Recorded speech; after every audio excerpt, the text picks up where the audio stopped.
Assalamualaikum warahmatullahi wabarakatuh. Saya Dika Wahyu Ramadan dari kelas 12 TMPO2 ingin menjelaskan sistem pengisian pada mobil. Sistem pengisian pada mobil memiliki 3 komponen utama, yaitu baterai atau ECU, alternator, dan regulator. Regulator memiliki 2 tipe, yaitu tipe konvensional dan tipe C. Di sini saya ingin menjelaskan sistem pengisian pada mobil. Saat kunci kontak mesin mati, arus listrik mengalir dari baterai ke fusible link FL, ke kunci kontak, ke fuse, ke charge warning lamp CWL, ke L, ke P0, ke P1, ke massa.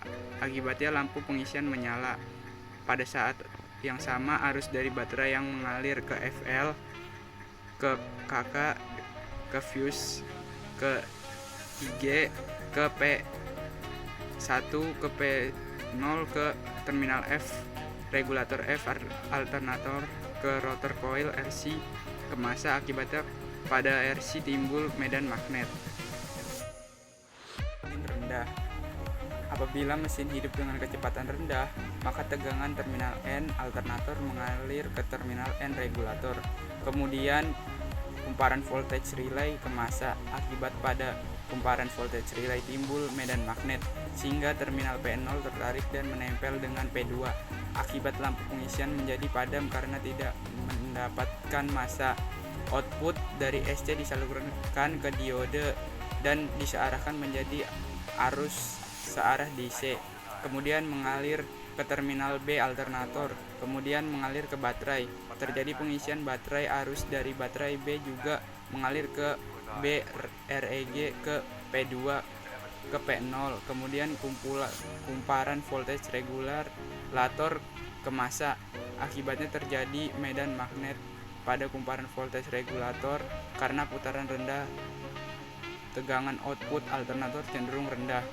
Bila tegangan B kurang dari 13,8, medan magnet pada kumparan voltage regulator lemah dan PL0 tetap menempel ke PL1 karena adanya pegas dari PL0.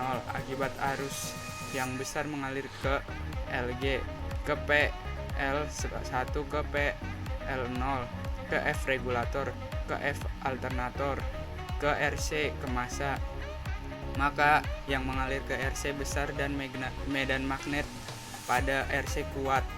Jadi kesimpulan, putaran lambat output alternator tetap cukup untuk mengisi baterai karena medan magnet pada RC kuat. Saat putaran mesin sedang, bila putaran mesin naik menjadi putaran sedang, maka tegangan output alternator di terminal B akan naik juga dan arusnya mengalir ke B regulator, ke P2, ke P0, ke kumparan voltage regulator, ke massa. Akibatnya medan magnet pada kumparan voltage regulator menjadi makin kuat dan menarik PL0 sehingga lepas dari PL1. PL0 mengambang. Akibatnya arus dari B alternator mengalir ke LG, ke resistor R, ke F regulator, ke F alternator, ke RC, ke massa. RC melemah namun putaran naik ke putaran sedang sehingga output alternator tetap cukup untuk mengisi baterai. Tegangan antara 13,8 sampai 14,8 volt. Mesin tinggi. Bila putaran naik menjadi putaran tinggi, maka tegangan output pada terminal B alternator akan cenderung makin tinggi.